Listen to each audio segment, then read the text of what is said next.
नमस्कार दोस्तों, spring board के डिजिटल प्लेटफॉर्म पर आपका फिर से स्वागत है। आज स्टार्ट करेंगे हम जो लास्ट में टॉपिक हमने स्टार्ट किया था ड्रेनेज सिस्टम, उसी के आगे का पार्ट। तो ड्रेनेज सिस्टम वाले टॉपिक में लास्ट में अपना जो रिवर्स या जो नदी वाला जो पार्ट चल रहा था, जिसमें अपन ने अरावली के जो वेस्टर्न पार्ट वाला अर्थात जो अरेबियन सी या अरेबिक सी रिवर्स है, अरब सागर की नदियां,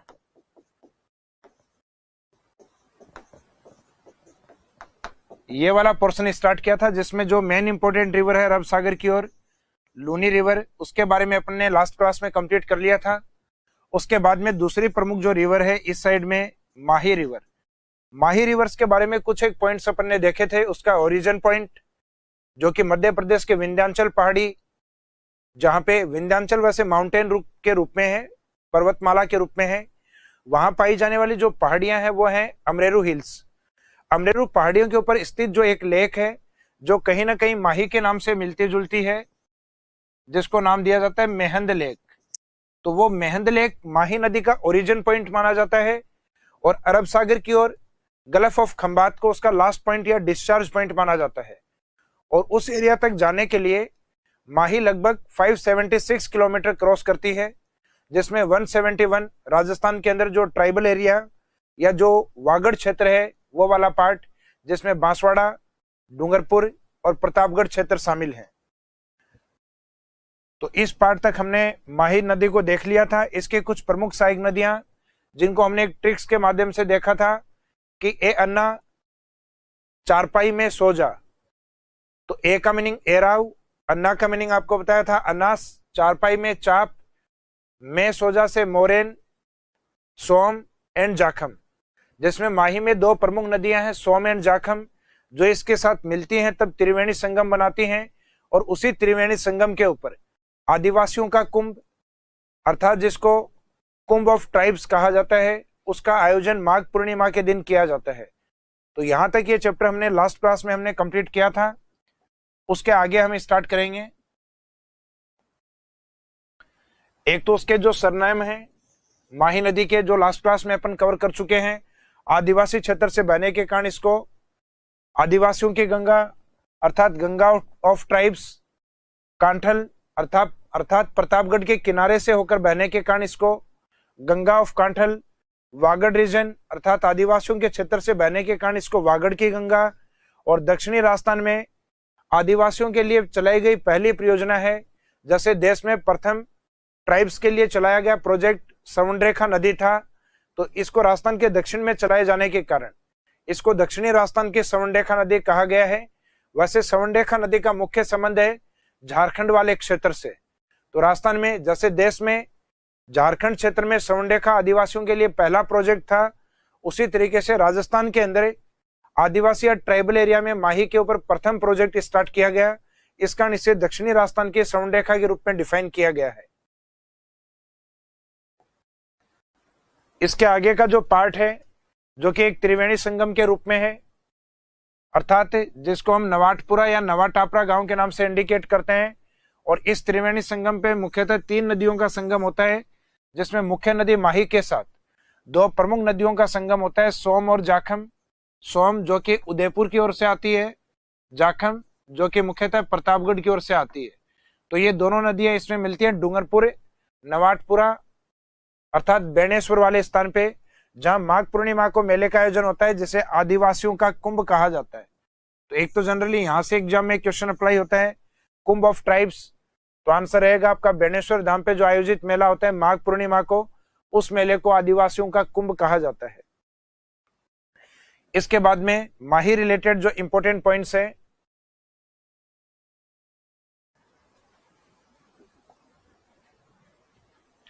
उसमें एक प्रोजेक्ट आता है सुजलाम सुफलाम प्रोजेक्ट। सुजलाम सुफलाम जनरली कहा जाता है कि जो माही नदी है उसमें सिल्ट या गाद अधिक आने के कारण सामान्यतः क्या होता है कि जो नदियां होती हैं बहते टाइम इनके साथ मिट्टी होती है, जिसको कहा जाता है सिल्ट अर्थात गाद। तो गाद या कीचड़ इसमें अधिक आने के कारण इसका मार्ग या रास्ता कई बार अवरुद्ध हो जाता है और नदी का पानी आसपास वाले क्षेत्रों में फैल जाता है, जब साइड में निकल जाता है इस तरीके से।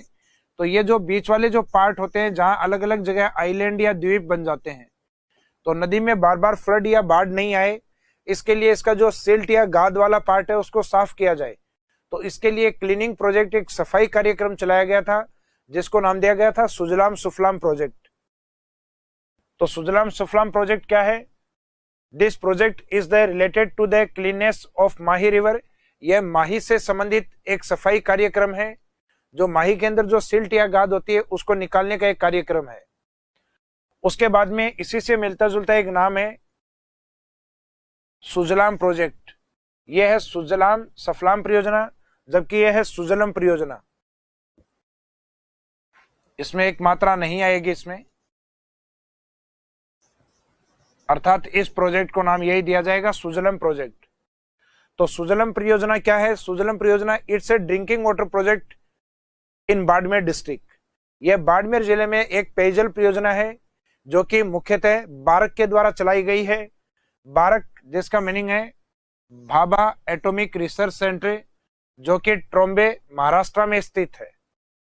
यह वाला जो सेंटर है इसका प्रमुख केंद्र है ट्रोम्बे महाराष्ट्र। तो सामान्यतः पूछ लिया जाए कि सुजलम प्रोजेक्ट क्या है, तो सुजलम प्रोजेक्ट एक पेयजल परियोजना है। कौन से डिस्ट्रिक्ट से रिलेवेंट है? तो ये बाड़मेर से संबंधित है। और इसका संचालन मुख्य किसके द्वारा किया गया है? तो इसमें जो बार्क है अर्थात भाभा एटॉमिक रिसर्च सेंटर है उसके द्वारा इसको जनरेट किया जाता है या इस प्रोजेक्ट को चलाया जाता है। तो this project powered by BARC in Barmer district, it is a drinking water project. इसके बाद में हम देखते हैं नेक्स्ट माही संबंधित जो अन्य विशेषताएं हैं। तो एक ये विशेष पॉइंट है, the Mahi river crosses the Tropic of Cancer line twice, अर्थात माही नदी के द्वारा जो कर्क रेखा है उसको 2 बार क्रॉस किया जाता है। 2 बार किस तरीके से? जैसे राजस्थान का जो दक्षिणी भाग या जो सदर्न पार्ट है, जहां से मैंने आपको बताया था ट्रॉपिक ऑफ कैंसर लाइन वाला जो पार्ट है, जब ये नदी इस साइड में एमपी की ओर से आती है तो एक बार नीचे से ऊपर की ओर फिर वापस नीचे की ओर आती है। तो ये इसको ट्वाइस टाइम क्रॉस करती है, अर्थात 2 बार इसको काटती है। और ऐसा करने वाली विश्व की एकमात्र नदी है जो ट्रॉपिक ऑफ कैंसर को 2 टाइम क्रॉस करती है। तो इसलिए इसमें एक विशेष पॉइंट ये बोला गया है कि माही नदी कर्क रेखा को 2 बार काटती है। ऐसी विश्व की कुछ प्रमुख नदियां और हैं जो इंपॉर्टेंट लेटिट्यूड्स को 2 बार क्रॉस करती हैं, जिसमें ट्रॉपिक ऑफ कैंसर अर्थात भूमध्य रेखा को 2 बार काटने वाली एक प्रमुख विश्व की जो नदी मानी गई है, जिसको कांगो या दूसरा नाम है इसका जायरे रिवर। इसके ऊपर से 23.5 नदन लेटिट्यूड या उत्तरी अक्षांश अर्थात कर्क रेखा को 2 बार क्रॉस करने वाली, जिसको नाम दिया जाता है माही रिवर।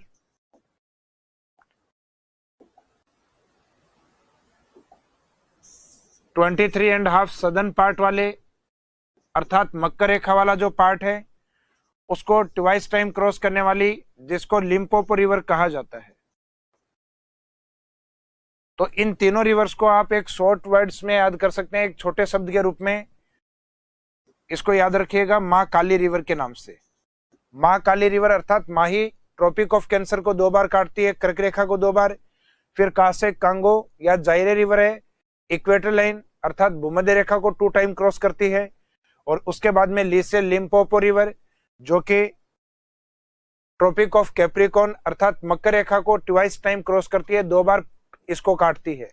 तो अभी अपन चल रहे हैं राजस्थान के अकॉर्डिंग अर्थात ट्रॉपिक ऑफ कैंसर के अकॉर्डिंग, जिसमें आंसर रहेगा माही।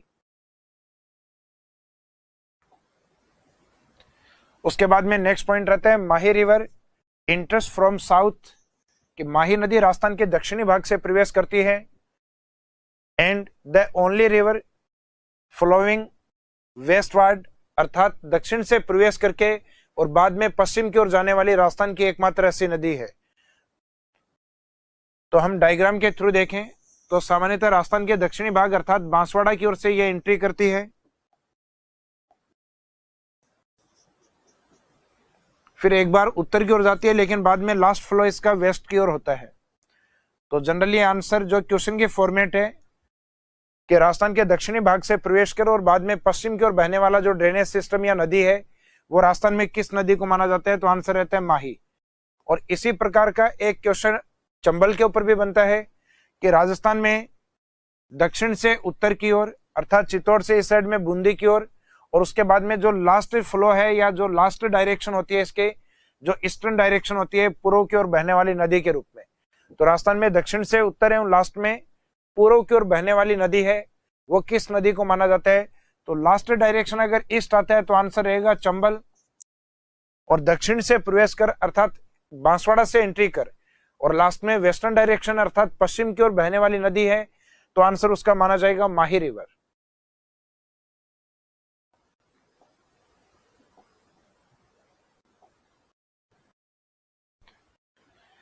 इसके बाद में माही में देखते हैं अपन डैम प्रोजेक्ट अर्थात बांध परियोजनाएं। बांध परियोजनाएं जो एक माही के ड्रेनेज सिस्टम में या उसके अपवाह तंत्र में, मैंने 3 प्रमुख इंपोर्टेंट डैम आपको बताए थे जो लास्ट वाली क्लास अपनी हुई थी, उसमें माही के डायग्राम के साथ सबसे पहला जो डैम है राजस्थान की ओर बनता है, जो राजस्थान में लॉन्गेस्ट डैम अर्थात सबसे लंबे बांध के रूप में फेमस है, उस बांध का नाम है माही बजाज सागर। और ये लंबा बांध होने के कारण माही में उसके आगे की ओर जो सामान्यतः बांध बनाया गया है वो माही के वाटर लेवल को वापस ऊपर उठाने के लिए अर्थात एक पिकअप डैम के रूप में बनाया गया है, जिसको नाम दिया जाता है कागदी पिकअप डैम। तो कागदी pickup dam also located in Banswara on Mahi river. उसके बाद में माही रिवर राजस्थान को क्रॉस करके गुजरात में एंट्री करती है, जहां उस पे कडाना डैम स्थित है। अर्थात ये जो तीनों बांध है ये माही नदी के ऊपर मध्य प्रदेश से लेके और आगे गुजरात की ओर कंटिन्यू बने हुए हैं, अर्थात उसके उद्गम से उसके संगम की ओर।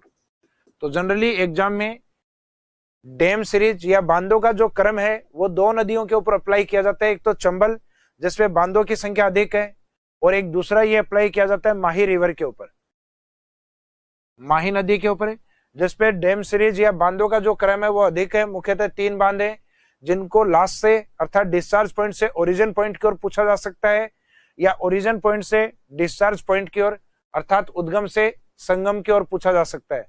तो माही के जो 3 डैम है जिसमें 2 बांसवाड़ा में और एक गुजरात की ओर अर्थात कडाना जो डैम है वो गुजरात में माही के नाम से एक डिस्ट्रिक्ट आता है महिसागर। तो ये वाला जो लास्ट वाला डैम है कडाना डैम गुजरात, ये गुजरात के महिसागर डिस्ट्रिक्ट में स्थित है। इसके बाद में माही की जो सहायक नदियां हैं जिसमें एक आती है सोम, जिसके 2 प्रोजेक्ट हैं, एक उदयपुर की ओर एक डूंगरपुर की ओर। उदयपुर का जो प्रोजेक्ट है वो सोम का कागदर में है, और जो डूंगरपुर की ओर है वो कमला अंबा के अंदर है, लोकेशन के नाम है ये। तो सोम कागदर वाला प्रोजेक्ट है ये उदयपुर का पार्ट, और सोम कमला अंबा वाला जो पार्ट है ये डूंगरपुर का पार्ट। और एक इसमें मिलने वाली जो प्रमुख नदी है जाखम, जिसपे बने हुए डैम जिसको हम जाखम कहते हैं। जाखम वाला जो पार्ट है ये प्रतापगढ़ में स्थित है, और प्रतापगढ़ में एक इंपॉर्टेंट सेंचुरी है जिसका नाम है सीता माता अभ्यारण्य, ये मेनली उसी सीता माता सेंचुरी में स्थित है। अब इन जो इंपॉर्टेंट डैम प्रोजेक्ट हैं इसमें सबसे महत्वपूर्ण बांध परियोजना आती है माही बजाज सागर, और एक जो लास्ट वाला है जाखम बांध। जाखम बांध मेन माही रिवर पे नहीं होके उसकी जो ट्रिब्यूटरीज है अर्थात सहायक नदी जिसमें जाखम नदी है उसी के नाम से ही बना हुआ है प्रतापगढ़ की ओर। तो इसमें सबसे पहले देखेंगे अपन माही बजाज सागर बांध, इसकी विशेषताएं क्या है।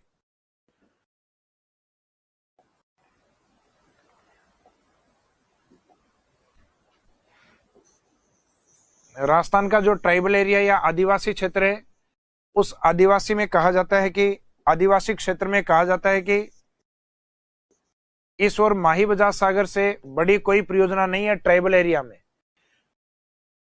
हालांकि राजस्थान में माही बजाज सागर से बड़े प्रोजेक्ट भी हैं डैम प्रोजेक्ट के रूप में, राणा प्रताप सागर, कोटा बैराज, लेकिन ट्राइबल एरिया में सबसे बड़े प्रोजेक्ट के रूप में माही बजाज सागर है। और दूसरी विशेषता है राजस्थान की सबसे लंबी बांध परियोजना,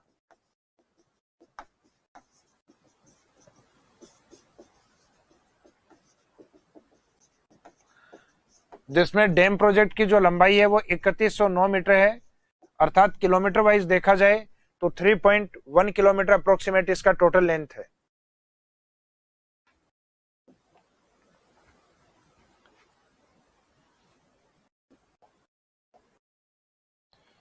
तो इसमें जो माही बजाज सागर बांध है, एक तो इसकी लोकेशन याद रखिए, तो लोकेशन इसकी बांसवाड़ा लेकिन प्रॉपर लोकेशन आती है बोरखेड़ा बांसवाड़ा, तो it's located in Borkheda Banswara district. दूसरा है longest dam of Rajasthan state, अर्थात राजस्थान की सबसे लंबी बांध परियोजना, जिसमें इसकी लेंथ है 3109 मीटर, अर्थात 3.1 किलोमीटर में इसको बोल सकते हैं आप। और largest dam project in tribal area, Rajasthan का जो आदिवासी क्षेत्र है उसमें सबसे बड़ी बांध परियोजना। तो next, largest multipurpose project in tribal area of Rajasthan, Rajasthan के आदिवासी क्षेत्र में सबसे बड़ी बांध परियोजना के रूप में इसको लिया जाता है। हालांकि सबसे बड़ी बांध परियोजना ट्राइबल एरिया के अकॉर्डिंग है, राजस्थान के अकॉर्डिंग नहीं है। उसके बाद में नेक्स्ट जो डैम, इंपोर्टेंट डैम आता है, इन्हीं में माही की सहायक नदियों में आती है एक जाखम रिवर, जिसपे जाखम डैम प्रतापगढ़ की ओर, जहां पे एक सेंचुरी आता है सीता माता अभ्यारण्य, सीता माता सेंचुरी, वहां ये बांध स्थित है। और ये बांध अपनी हाइट को लेके फेमस है, यानी राजस्थान के अंदर मैक्सिमम हाइट या ऊंचाई वाले बांध के रूप में इसको जाना जाता है। तो इसकी विशेषता है हाईएस्ट डैम इन राजस्थान, राजस्थान के अंदर सबसे ऊंचा बांध, जिसके लिए हाइट मेंशन होती है 81 मीटर। जैसे माही बुझा सागर राजस्थान का सबसे लंबा बांध है, जिसकी लेंथ या लंबाई है वो आती है अप्रोक्सीमेट 3 किलोमीटर के आसपास। तो इसकी लेंथ नहीं, इसका हाइट है, जबकि माही बुझा सागर है उसकी टोटल लेंथ है वो राजस्थान में मैक्सिमम है।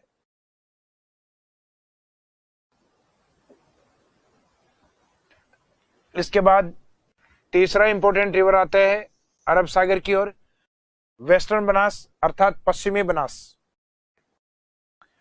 एक तो इसको पश्चिमी बनास क्यों कहा जाता है, तो अपना जो अरावली वाला पोर्शन है राजस्थान के अंदर, जिसमें ये वाला पॉइंट है सिरोही वाला पार्ट, सिरोही से नीचे की ओर जाते हैं तो इस साइड में आता है उदयपुर, और इससे ईस्ट या पूर्व की ओर जाते हैं तो इस साइड में आता है राजसमंद। जो राजसमंद वाला जो पार्ट है, यहाँ एक पहाड़ी पाई जाती है खमनोर हिल्स, जहां से निकलने वाली चंबल की प्रमुख सहायक नदी का नाम है बनास। उस बनास के बिल्कुल अपोजिट सिरोही से निकलने वाली का नाम है पश्चिमी बनास, अर्थात ये पश्चिम की ओर बहने के कारण इसको वेस्ट बनास या पश्चिमी बनास का दर्जा प्राप्त है, और जो मैदानी भाग की ओर बहती है उसे बनास का दर्जा प्राप्त है। तो ये वाला जो पोर्शन है,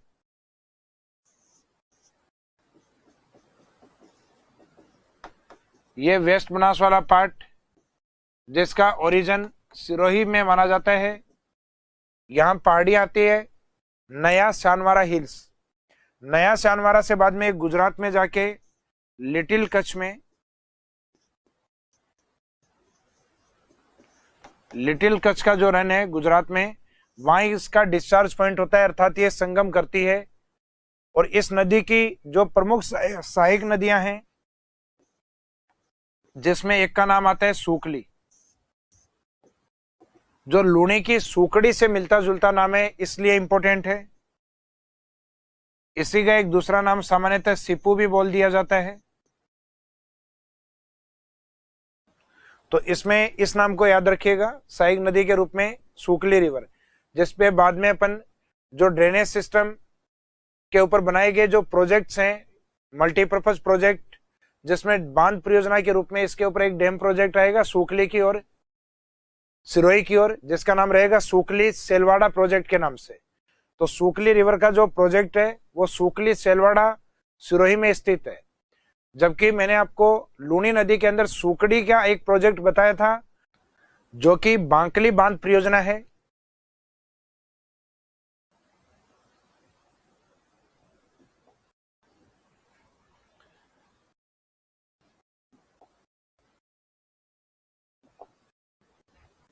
तो वेस्ट बनास से संबंधित जो इंपॉर्टेंट पॉइंट है जो आपको बताएं, एक तो इसका ओरिजिन पॉइंट नया सानवारा सिरोही में, दूसरा है लिटिल कच्छ, अर्थात जो लिटिल कच्छ वाला पार्ट गुजरात वाला हिस्सा है वो इसका डिस्चार्ज पॉइंट लिया जाता है। इसका जो सामान्यतः टोटल लेंथ है वो 226 किलोमीटर, यानी अप्रोक्सीमेट 226 किलोमीटर के आसपास इसकी सहायक नदियों के रूप में है। एक तो कुकड़ी रिवर को माना जाता है। सामान्यतः राजस्थान में वे नदियां जिनके लास्ट में अड़ी लगती है वो लूनी की सहायक नदियों के रूप में आती है, लेकिन एक अपवाद है कुकड़ी, जो कि पश्चिमी बनास का पार्ट है। उसके बाद में आता है सूकली, जिसको सिप्पू भी कहा जाता है। अगर यहाँ पे सूकड़ी होता है तो आंसर होता है लूनी, लेकिन सूकली पार्ट ऑफ वेस्ट बनास। इसकी एक विशेषता है कि आबू और एक गुजरात की और एक नगर है जिसका नाम है डिसा नगर। तो Abu and Disa Nagar are situated on the bank of this river. इस नदी के किनारे राजस्थान की ओर से आबू और गुजरात की ओर से जो डिसा नगर है वो इसके किनारे स्थित है।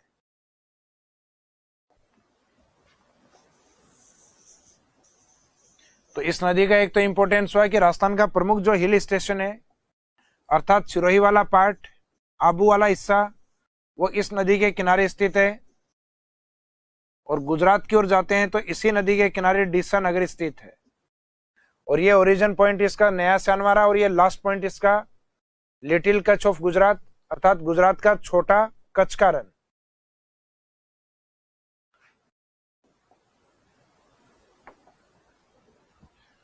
इसके बाद में रहेगी अरब सागर की ओर से जो लास्ट नदी अपन पढ़ रहे हैं वो है साबरमती।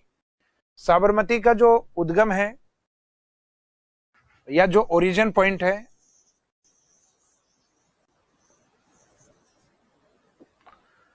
वो राजस्थान में अरावली वाला जो पार्ट है, वहां एक पहाड़ी आती है उदयपुर की ओर, जिनको नाम दिया जाता है पदराना हिल्स, पदराना पहाड़ी। उन पदराना पहाड़ियों से निकल के मुख्यतः जो डेबर लेक है उसमें इसका पानी आता है जयसमंद झील में या डेबर झील में। उसके आगे इस नदी का जो मेन फ्लो है वो बनता है और ये गुजरात की ओर एंट्री करके और लास्ट में उसी स्थान जहां पे माही नदी जाती है वहां पे जाके अपना डिस्चार्ज करती है, जिसको कहते हैं खंबात की खाड़ी, गल्फ ऑफ खंबात। तो इसका जो लास्ट पॉइंट है वो गल्फ ऑफ खंबात या खंबात की खाड़ी के रूप में प्रसिद्ध है, जबकि इसका जो स्टार्टिंग पॉइंट है वो पदराना हिल्स उदयपुर में स्थित है। पदराना हिल्स उदयपुर से लेके और खंबात की खाड़ी तक इसकी जो टोटल लेंथ है वो 4 का स्क्वायर कर लीजिए, अर्थात 416 किलोमीटर, जिसमें से अप्रोक्सीमेट 45 किलोमीटर है ये हिस्सा राजस्थान के अंदर लोकेटेड है। तो राजस्थान में साबरमती का कितना भाग है? 45 किलोमीटर। बाकी जो रिमेनिंग पार्ट है 416 में वो मुख्यतः गुजरात। इसका मीनिंग एक राजस्थान की ये वो नदी भी है जिसका ओरिजिन राजस्थान से होता है, लेकिन मेन कैचमेंट एरिया इसका गुजरात में है। इस नदी से संबंधित एक तो इसकी प्रमुख सहायक नदियां या ट्रिब्यूटरीज ऑफ साबरमती रिवर जो एग्जाम के लिए इंपॉर्टेंट हैं, उनको याद रखिएगा, क्योंकि राजस्थान के अंदर जो वाटर टनल अभी तक बने हुए हैं, अर्थात जो जल सुरंगें बनाई गई हैं, वो राजस्थान में केवल साबरमती की सहायक नदियों पे ही बनाई गई हैं।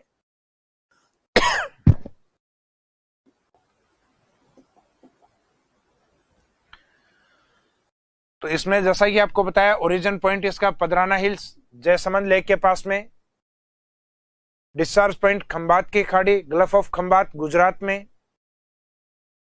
तीसरा जो इसकी लेंथ को लेकर हमने बात की थी, total length 416 kilometre and in Rajasthan state 45 kilometre. इसके जो प्रमुख सहायक नदियां हैं जिनको आपको याद रखना है,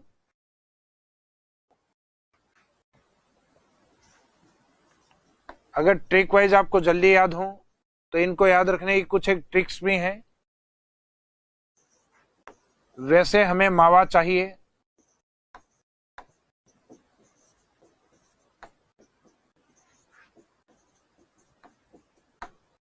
तो ये लास्ट वाला जो शब्द है इसको साइलेंट कर दीजिए।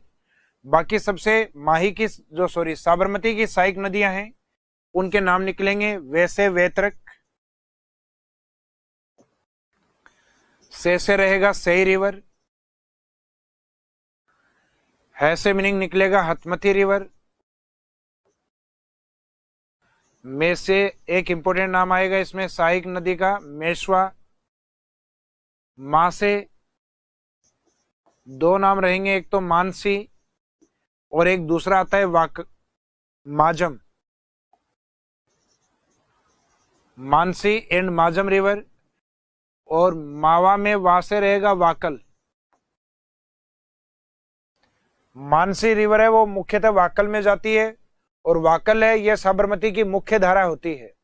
जैसे जनरली हम देश में कहते हैं कि गंगा की जो मुख्य धारा है वो भागीरथी है, तो पूछा जाए कि साबरमती की जो मुख्य धारा है जो कि बाद में साबरमती में कन्वर्ट होती है, तो मुख्य रिवर वाकल को माना जाता है।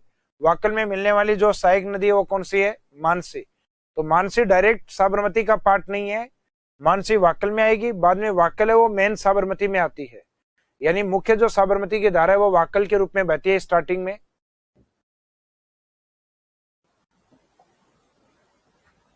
लास्ट में से रिलेटेड जो पॉइंट्स मैंने बताया था, Sabarmati is the only river of Rajasthan whose most catchment area in Gujarat state. यह राजस्थान की वो प्रमुख नदी है जिसका मुख्य अपवाह क्षेत्र गुजरात में है। यानी अभी तक की जो बाकी नदियां हमने देखी हैं उनका सामान्यतः क्षेत्र या तो राजस्थान की ओर अधिक है या एमपी की ओर अधिक है, लेकिन गुजरात की ओर कम है। लेकिन ये राजस्थान से ओरिजिन होने वाली वो रिवर है अरब सागर में जिसका मेन कैचमेंट एरिया गुजरात की ओर है।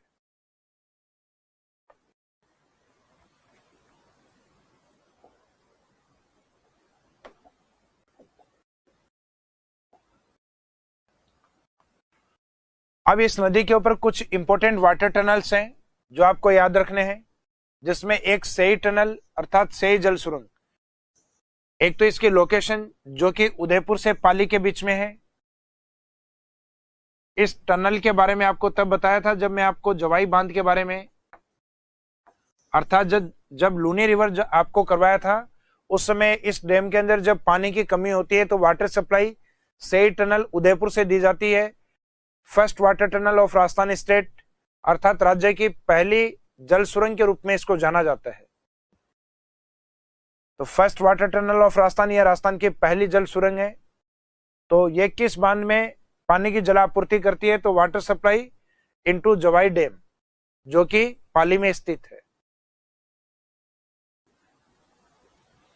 इसके बाद में इसकी सहायक नदियों में मानसी और वाकल, जिसमें मानसी वाकल में जाती है।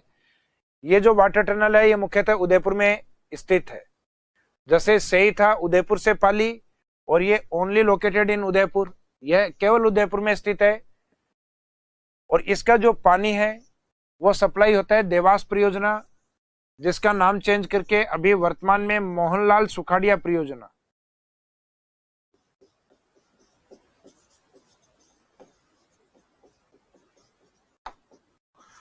तो मुख्यतः मोहनलाल सुखाड़िया जो प्रोजेक्ट है वो देवास प्रोजेक्ट का ही दूसरा नाम है, जिसको जलापूर्ति कौन से वाटर टनल से होती है? तो उसमें आंसर आता है मानसी और वाकल वाटर टनल से। और इस वाटर टनल की विशेषता है ये सेई के बाद में बना था, लेकिन राजस्थान में लॉन्गेस्ट वाटर टनल के रूप में इसको जाना जाता है। तो it's Rajasthan longest water tunnel. इसका मीनिंग राजस्थान में सबसे लंबी जल सुरंग के रूप में यह है, जिसका टोटल लेंथ अप्रोक्सीमेट 11.2 किलोमीटर माना जाता है। इस नदी के किनारे कुछ इंपोर्टेंट सिटी हैं जो गुजरात की ओर स्थित हैं।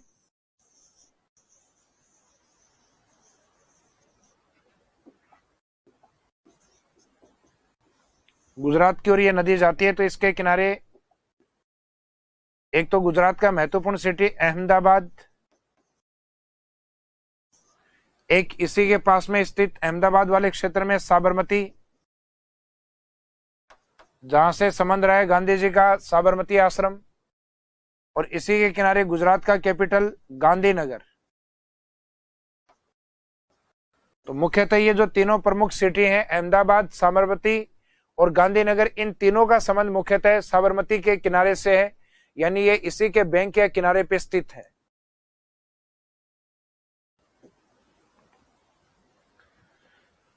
अब इसके बाद में हमारा दूसरा ड्रेनेज सिस्टम अर्थात पॉइंट नंबर बी स्टार्ट होगा। स्टार्टिंग में हमने ड्रेनेज सिस्टम को 3 पार्ट्स में डिवाइड किया था, जिसमें स्टार्टिंग वाले पार्ट में हमने लिया था अरेबिक सी रिवर्स को अर्थात अरब सागर की नदियों को। दूसरा पोर्शन था इनलैंड ड्रेनेज सिस्टम अर्थात अंतः प्रवाही नदी। तीसरा पॉइंट आता है इसमें बे ऑफ बंगाल अर्थात बंगाल की खाड़ी की नदी। तो अभी अपन ने इस वाले पोर्शन को कवर किया है, अरब सागर वाले को। अब रहेगा अपना इनलैंड ड्रेनेज रिवर्स अर्थात अंतः प्रवाही नदियां। अंतः प्रवाही नदियां राजस्थान में प्रमुख कौन कौन सी नदियां हैं? अंतः प्रवाही नदियों की अगर हम बात करें तो सामान्यतः राजस्थान के उत्तरी भाग में हिमालय की ओर से आने वाली एक इंपॉर्टेंट रिवर है, जो हिमालय में हिमाचल की ओर एक प्रमुख पहाड़ियां जिनको हम नाम देते हैं कालका हिल्स।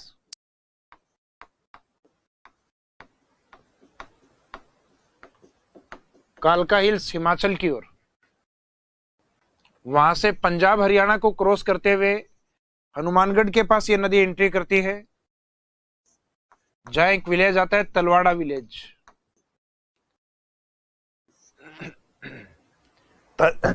तलवाड़ा वाले पार्ट से जैसे ही ये एंट्री करेगी तो यहां तलवाड़ा के अंदर इस पे एक लेक बनी हुई है जिसको नाम दिया जाता है तलवाड़ा लेक।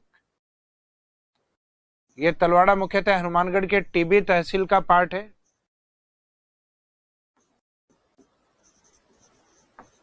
टीबी तहसील हनुमानगढ़, यहां से ये नदी आगे की ओर फ्लो करती हुई हनुमानगढ़ गंगानगर को क्रॉस करके और लास्ट में पाकिस्तान पहुंचती है, और वहां इसका जो लास्ट पॉइंट है वो माना जाता है फोर्ट अब्बास को।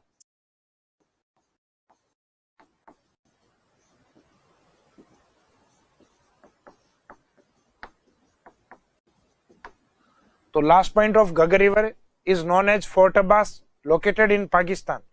घग्गर का जो अंतिम बिंदु है वो फोर्ट अब्बास के नाम से प्रसिद्ध है, जो मुख्यतः पाकिस्तान की ओर स्थित है।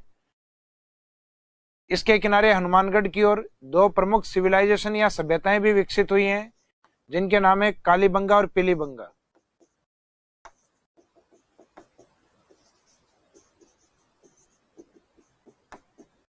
और जो प्रमुख झील है, इस झील का नाम इसी लोकेशन के अकॉर्डिंग है तलवाड़ा लेक।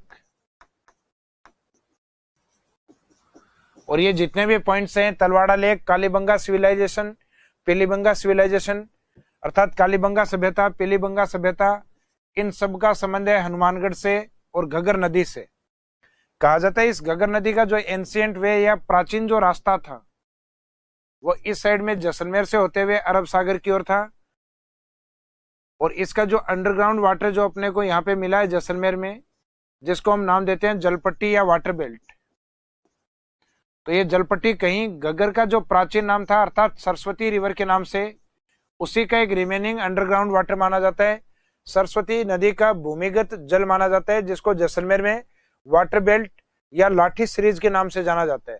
तो वाटर बेल्ट या लाठी सीरीज क्या है? जैसलमेर के अंदर जो सरस्वती नदी का भूमिगत जलीय अवशेष है उसको नाम दिया गया है। इस नदी के इस प्राचीन मार्ग को खोजने के लिए दक्षिणी भारत के यानी सदर्न इंडिया से दो प्रमुख नदी विशेषज्ञों को बुलाया गया है, जिनका रिवर्स को लेकर नॉलेज काफी बेटर था। उसमें एक हनुमंता राय और दूसरे श्री राम वाड्रे। उनको इसके प्राचीन मार्ग या इसका जो एंशिएंट वे उसको फाइंड आउट करने के लिए अपॉइंट किया गया है। तो आप ये याद रखना कि इसके लिए जो प्राचीन मार्ग को खोजने के लिए जिन व्यक्तियों के नाम आते हैं उसमें एक का नाम श्री राम है और दूसरे का हनुमंता है। तो आपको ध्यान हनुमान से रखना है, श्री राम और हनुमान। तो हनुमान वाला एज इट इज हनुमान नहीं, हनुमंता राय। तो इस नदी से संबंधित जो प्रमुख विशेषताएं हैं वो अगर हम देखें तो ये नदी राजस्थान की ओर जब बहती है हनुमानगढ़ वाले एरिया में, तो इसके कैचमेंट एरिया को एक नाम दिया जाता है जो कि नाली है। नाली का सामान्यतः कटाव मीनिंग लिया जाता है, कटाव या जो सामान्यतः गहरा भाग होता है वो। तो ये कटाव करती है, इस कारण इसके कैचमेंट एरिया को हनुमानगढ़ के पास में नाली बोला गया है। इसी एरिया में इसको एक नाम और भी दिया जाता है, पाट। तो नाली और पाट क्या है? Catchment area of Ghaggar river in Hanumangarh district is known as Nali और पाट। घग्गर नदी के अपवा क्षेत्र को हनुमानगढ़ में नाली या पाट कहा जाता है। और जैसे ही ये पाकिस्तान की ओर जाती है तो पाकिस्तान में इसका जो कैचमेंट एरिया बनता है, इस कैचमेंट एरिया को नाम दिया जाता है हकरा। तो पाकिस्तान की ओर घग्गर रिवर का जो कैचमेंट एरिया वो किस नाम से प्रसिद्ध है? हकरा के नाम से। तो इसके कैचमेंट एरिया हमारे यहाँ लोकल में हनुमानगढ़ में नाली या पाट, और इंटरनेशनल लेवल पे यानी पाकिस्तान की ओर इसको देखें तो इसका नाम रहता है हकरा। और लास्ट पॉइंट इसका रहता है इस साइड में पाकिस्तान में फोर्ट अब्बास, जो लास्ट डायग्राम में हमने देखा है। और कहा जाता है इनलैंड ड्रेनेज सिस्टम में एकमात्र ऐसी रिवर है जो कि इंडिया की लॉन्गेस्ट रिवर के रूप में ली गई है, अर्थात अंतः प्रवाही नदियों में सबसे लंबी नदी। यहाँ पे एक कंडीशन बोल रहा हूं मैं, अंतः प्रवाही नदियों में, अर्थात देश की सबसे लंबी नदी नहीं है, इंडिया में लॉन्गेस्ट रिवर है चंबल, लेकिन अंतः प्रवाही नदियों में देश में सबसे लंबी नदी के रूप में गंगा को लिया जाता है, जबकि अपने राजस्थान प्रदेश में सबसे लंबी नदी को लिया जाता है चंबल। तो वो जनरल आंसर है, लेकिन यहाँ कंडीशन है इनलैंड ड्रेनेज रिवर में, अर्थात अंतः प्रवाही नदियों में देश में सबसे लंबी नदी कौन सी है, तो अंतः प्रवाही नदियों में सबसे लंबा लिया जाता है घग्गर रिवर को, घग्गर ड्रेनेज सिस्टम को।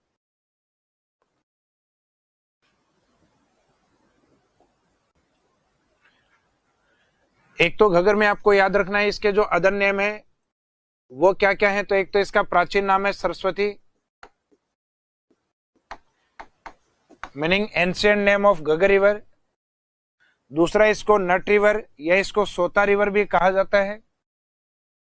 इसमें पानी की वर्तमान में कमी होने के कारण इसको डेड रिवर या मृत नदी का दर्जा भी प्राप्त है।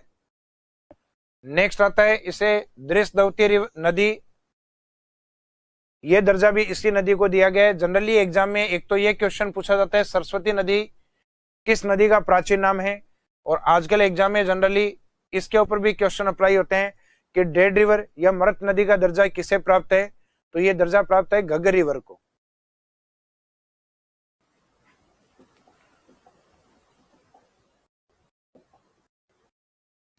घग्गर के बारे में जो एक दो इंपॉर्टेंट पॉइंट जो मैंने आपको डायग्राम में बता दिए हैं, जैसे एक तो इसका ओरिजिन पॉइंट कालका हिल्स हिमाचल, एक कैचमेंट एरिया राजस्थान के 2 जिलों को कवर करती है, ऊपर वाले जी और एच अर्थात गंगानगर और हनुमानगढ़ वाले पार्ट को।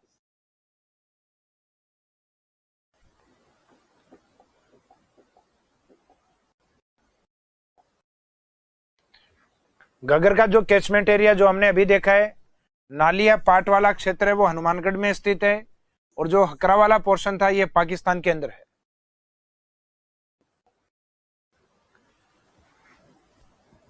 ए breed of ship found on the bank of Ghaggar is also called Nali, अर्थात घग्गर के पास में, अर्थात उसका जो कैचमेंट एरिया नाली है उसके पास में पाई जाने वाली एक भेड़ की नस्ल है, उसको भी उसी कैचमेंट एरिया के अकॉर्डिंग नाम दिया गया है नाली।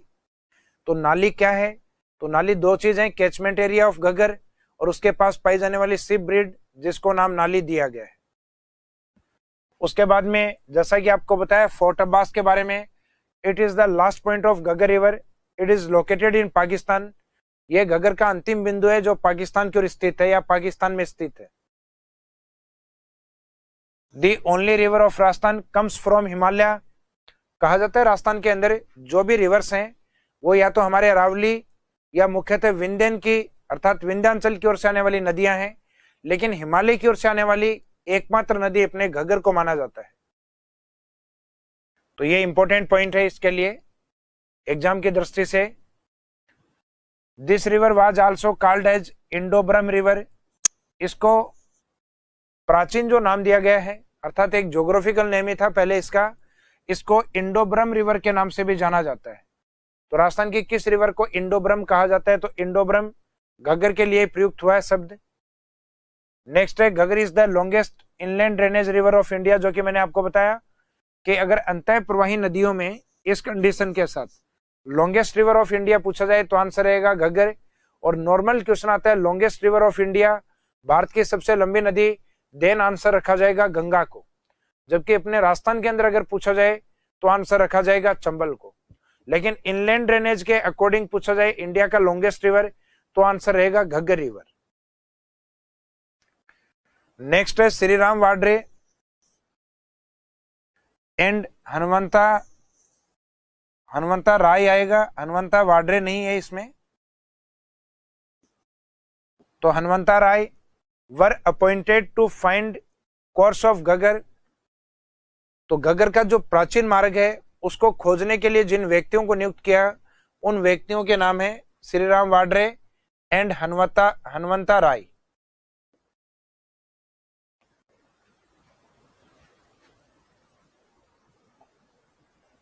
इसके बाद में अंतः प्रवाही नदियों में दूसरी जो प्रमुख नदी है जिसे हम देखेंगे, जिसे हम कवर करेंगे मुख्यतः कांतली रिवर के रूप में।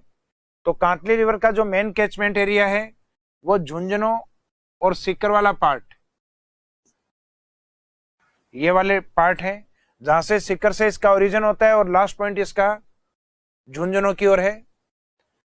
और इसके कैचमेंट एरिया को, जो कि आपको पहले भी बताया हुआ है, इसके कैचमेंट एरिया को तंवर वंशजों के शासन के कारण इसके आसपास वाले एरिया को बोला जाता है तोरावाटी। तो Torawati means catchment area of Ghaggar river is known as Torawati region. It's located या main extent in Sikar and Jhunjhunu. यह मुख्यतः सीकर और झुंझुनू में विस्तृत है।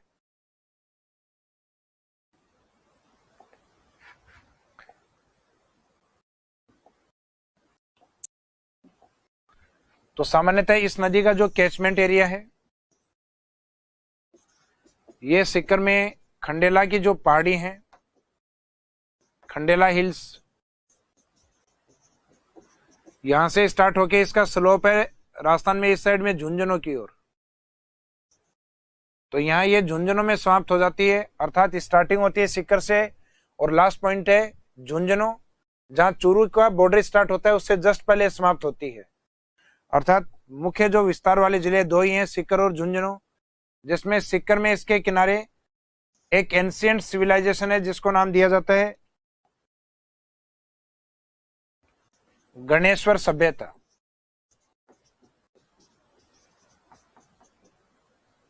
जो कि नीमका थाना में कांतली नदी के किनारे स्थित है। दूसरा पार्ट है सिविलाइजेशन का जो कि झुंझुनू की ओर और सुनारी सिविलाइजेशन के नाम से स्थित है। सुनारी सभ्यता और झुंझुनू के खेतड़ी की ओर स्थित है। इसका मीनिंग ये दो सिविलाइजेशन है जो इस नदी के किनारे पे डेवलप हुई हैं, जो सामान्यतः आपके हिस्ट्री में भी पढ़ने को आपको मिलेंगी। क्योंकि राजस्थान की जो सिविलाइजेशन या सभ्यताएं हैं उनके बारे में जो पार्ट आता है, जो पोर्शन आता है, वो मुख्यतः हिस्ट्री का पोर्शन होता है। इसके बाद में अंतःप्रवाही नदियों में नेक्स्ट प्रमुख नदी है बाणगंगा रिवर। तो बाणगंगा रिवर है, उसका जो ओरिजिन है वो मुख्यतः जयपुर की बैराट पहाड़ियों से होता है।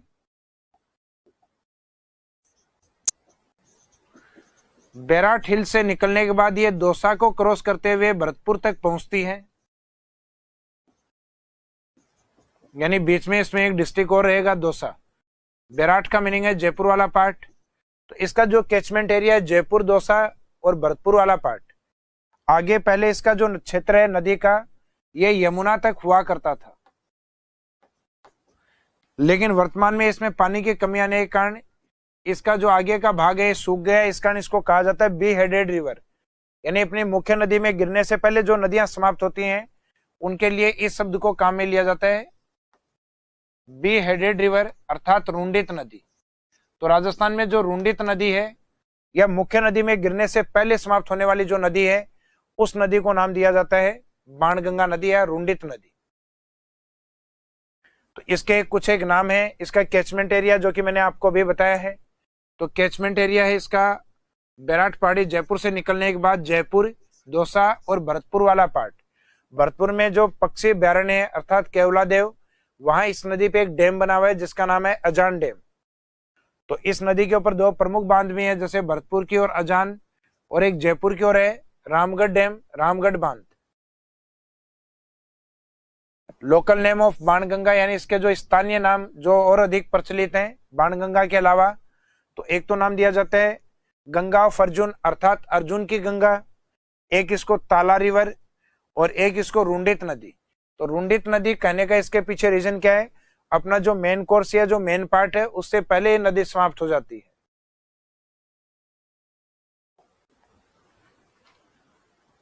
तो इसको बी हेडेड रिवर का जो दर्जा इसलिए दिया गया है that tributary that ends before meeting main river is called beheaded, अर्थात वो सहायक नदियां जो अपनी मुख्य नदी में गिरने से पहले समाप्त हो जाएं, उसके पहले ही रुक जाती हैं, उनको बी हेडेड रिवर कहा जाता है।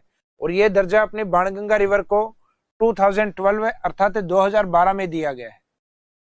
तो Banganga river is includes in be headed river in 2012, अर्थात 2012 में ये नदी है ये बी हेडेड रिवर अर्थात रुंडित नदियों के अंदर इसको शामिल किया गया।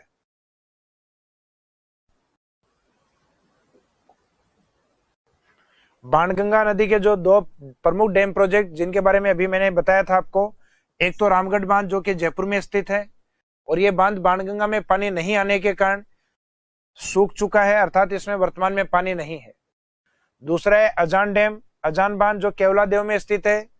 केवलादेव मीन्स भरतपुर वाले पार्ट में। तो इस बांध का उपयोग है मुख्यतः केवलादेव में आने वाले जो पक्षी हैं उनको पानी इसी बांध से प्राप्त होता है और इसी बांध के आधार पे या इस नदी के कारण इस क्षेत्र में नमी रहती है, अर्थात ये वेटलैंड एरिया के रूप में है जिनको अपन जनरली रामसर साइट कहते हैं। तो केवलादेव राजस्थान का फर्स्ट रामसर साइट है, तो उसके पीछे कहीं ना कहीं कारण बाणगंगा रिवर है या उसके द्वारा बनाया गया जो वेटलैंड है वो है। लेकिन आजकल सामान्यतः अजान बांध है, इसमें पानी की कमी हो जाती है क्योंकि बाणगंगा का जो फ्लो है वो पहले की तरह नहीं है। तो इस नदी में पानी की मात्रा बहुत कम होने के कारण अजान में पानी बहुत कम पहुंच पाता है। तो केवलादेव में जो पानी की आपूर्ति है वो करौली की तरफ से आने वाली एक प्रमुख रिवर होती है गंभीर रिवर, जो करौली में एक बांध बनता है गंभीर की 5 सहायक नदियों के ऊपर है जिसको कहते हैं पांचना डैम। तो पांचना डैम और गंभीर रिवर का जो वाटर सप्लाई होता है वो मुख्यतः कौन से बांध में किया जाता है? अजान बांध के अंदर। तो अजान बांध से रिलेटेड कुछ एक इंपॉर्टेंट पॉइंट्स हैं जो कि मैंने आपको बताए हैं। It is located in Bharatpur district, ये भरतपुर जिले में स्थित है और मेनली कौन से पार्ट में? केवलादेव के अंदर। It's water supplied in Keoladeo national park, इसका पानी केवलादेव में या केवलादेव जो राष्ट्रीय उद्यान है उसमें सप्लाई किया जाता है। During lack of water in this dam water supplied from Panchna dam और गंभीर रिवर, जब इस बांध में पानी की कमी होती है तो जलापूर्ति मुख्यतः पांचना बांध अर्थात करौली वाले पार्ट से या पांचना बांध के बाद जो फ्लो होता है वो सामान्यतः गंभीर रिवर का होता है। पांचना डैम जहां गंभीर में 5 नदियां मिलती हैं उसको कहा गया है और उसके बाद में जो गंभीर का फ्लो है मेन, तो गंभीर का पानी या पांचना डैम का पानी है ये अजान डैम में सप्लाई किया जाता है।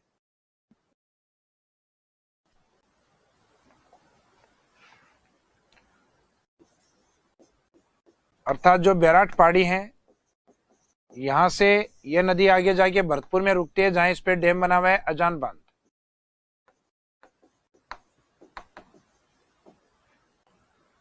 यह राजस्थान के पूर्वी भाग की ओर है।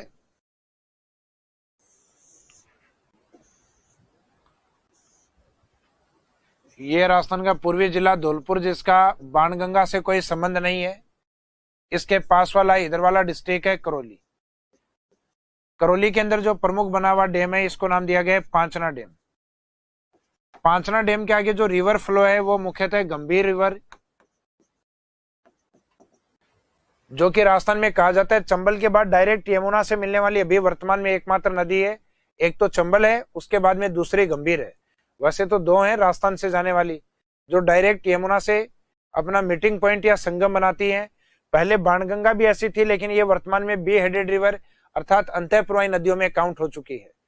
तो ये जो पानी सप्लाई होता है ये पांचना डैम का या यूं कहें गंभीर नदी का जो पानी है ये अजान बांध में डाला जाता है केवलादेव के अंदर।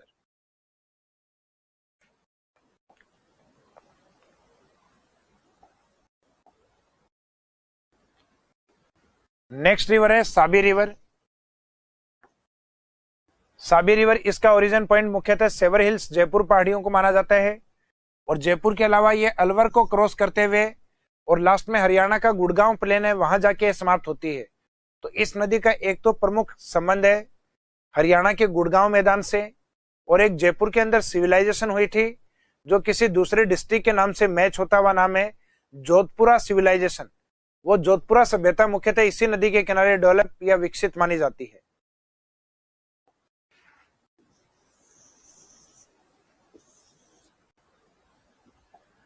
राजस्थान का जो नॉर्थ और ईस्ट वाला जो पार्ट है जिसमें एक पहाड़ी आती है सेवर हिल्स, सेवर पहाड़ी जो कि जयपुर का पार्ट है, यहां से निकलने के बाद ये नदी अलवर को क्रॉस करते हुए अर्थात कैचमेंट एरिया एक तो जयपुर और एक दूसरा अलवर,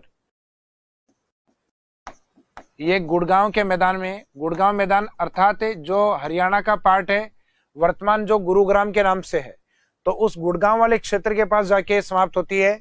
और इसके किनारे पे जिस सिविलाइजेशन का विकास हुआ है जयपुर में, उसका नाम है जोधपुरा सभ्यता।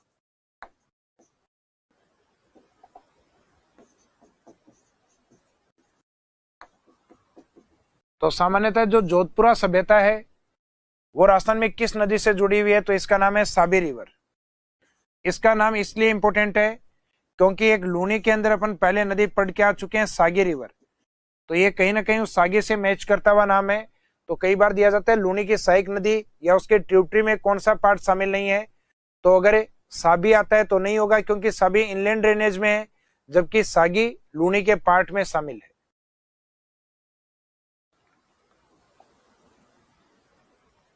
एक नेक्स्ट रिवर आती है रूपारेल रिवर, जिसको वराहा रिवर भी कहा जाता है।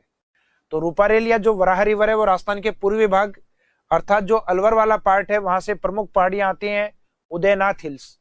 वहां से निकलने के बाद ये भरतपुर के अंदर आके समाप्त होती है, जहां इस पे एक लेक बनी है भरतपुर में। इस लेक को नाम दिया जाता है मोती झील। जनरली इस लेक का जो वाटर यूज है या पानी का जो उपयोग है वो सामान्यतः एग्रीकल्चर में होने के कारण इसे लाइफ लाइन ऑफ भरतपुर भी कहा जाता है। तो एक तो इस नदी का कैचमेंट एरिया आपको याद रखना है, और एक दूसरा इसका उपनाम क्या है, वराहा रिवर के रूप में। तो वराहा नदी किसे कहा जाता है, रूपारेल नदी को। Catchment area Alwar and Bharatpur अर्थात मेवात क्षेत्र। और जो मोती झील इस पे बनी हुई है, यहां से इस झील से लोहागढ़ की ओर जो भरतपुर का फोर्ट है उस ओर पानी की सप्लाई की गई है। और पानी की सप्लाई के लिए जो लिंक बनाया गया है वहां तक, लोहागढ़ तक, उसको नाम दिया गया है सुजान गंगा।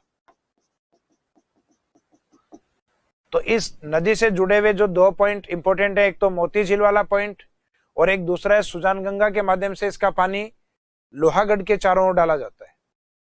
यानी पुराने समय में सामान्यतः लोहागढ़ के चारों ओर जो पानी था वो इसी नदी रूपारेल नदी का पानी डाला जाता था। तो इसमें एक तो आता है इंपोर्टेंट मोती लेक, जो कि मैंने आपको बताया, it's a sweet water lake located in Bharatpur. तो ये भरतपुर में नदियों के ऊपर सामान्यतः मीठे पानी की झीलें होती हैं, तो ये बताने की आवश्यकता नहीं है। तो it's a sweet water lake located in Bharatpur. दूसरा इंपॉर्टेंस है, it is also called as lifeline of Bharatpur district. इसे भरतपुर की जीवन रेखा भी कहा जाता है, जिसके पीछे मेन कारण है इस एरिया में होने वाली जो इरिगेशन या सिंचाई है उसको माना जाता है।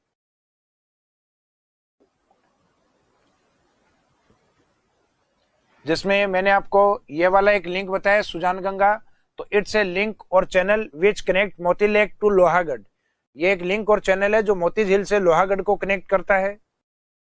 उसके बाद में राजस्थान के पश्चिम या जैसलमेर की ओर बहने वाली एक प्रमुख नदी है जिसको काकने, ये इसका लोकल में एक नाम और आता है, स्थानीय नाम मसूरदी रिवर।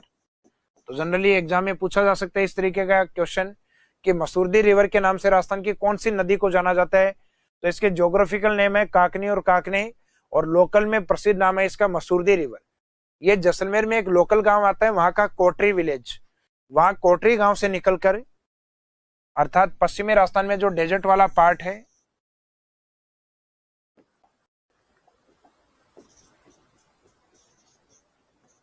जो ओरिजिन पॉइंट है, ये है कोटरी विलेज। यहां से निकलने के बाद ये बालूकाई स्तूपों के बीच में अर्थात जैसलमेर वाले एरिया की ओर ये समाप्त होती है, जहां इसमें एक झील बनती है भुज लेक। तो ये भुज लेक है, ये जैसलमेर में इसी नदी पे स्थित है। तो इस नदी का जो इंपोर्टेंस है, एक तो इसके उपनाम अर्थात मसूरदी नदी, और दूसरा इंपोर्टेंस इस लेक को लेकर होता है।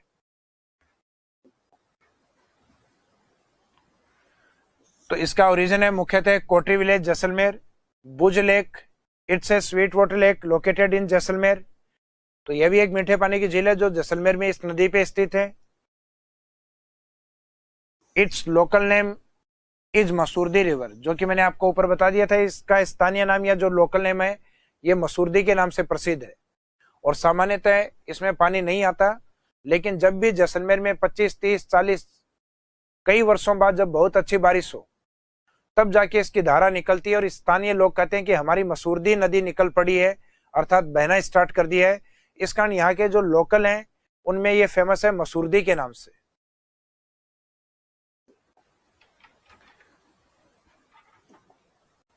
फिर लास्ट में जो सांबर वाला पार्ट है उसमें राजस्थान की कुछ प्रमुख अंतः प्रवाही नदियां हैं जो आके मिलती हैं। वो अंतः प्रवाही नदियां सांबर में मिलने वाली हैं। उसमें सबसे इंपॉर्टेंट रिवर होती है मेंथा रिवर, और सांबर नदी है जो सांबर लेक है उसमें मिलने वाली जो नदियां हैं वो एक विशेष प्रकार का रिवर पैटर्न बनाती हैं। जब किसी एक पॉइंट पे, जहां एग्जांपल हम सांबर ले रहे हैं, किसी एक पॉइंट पे चारों ओर से आके नदियां मिलना स्टार्ट कर देती हैं, तो इस प्रकार के रिवर पैटर्न को नाम दिया जाता है सेंट्रीपिटल रिवर पैटर्न, अर्थात अभिकेंद्रीय नदी प्रतिरूप। और नदियां किसी अगर एक सेंट्री या हिल से चारों ओर बहना स्टार्ट करते हैं, इस तरीके का जो रिवर पैटर्न होगा इसे कहा जाता है अपकेंद्रीय नदी प्रतिरूप। अर्थात ये जो सेंट्रीपिटल के नाम से है और वो सेंट्रीफ्यूगल के नाम से अपकेंद्रीय नदी प्रतिरूप। तो सांबर में नदियां चारों ओर से आके एक पॉइंट पे मिलती हैं, इस कारण इसको सेंट्रीपिटल रिवर पैटर्न भी कहा जाता है। तो सेंट्रीपिटल रिवर पैटर्न का सबसे बेस्ट एग्जांपल सांबर को माना जाता है। इसमें मिलने वाली जो प्रमुख नदियां हैं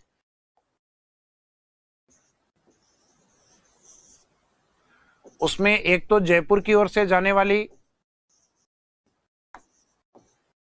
मेंथा रिवर, जिसको जनरली अपन मेंढा रिवर भी कहते हैं, ये जयपुर में मनोहरपुर की पहाड़ियों से आती है।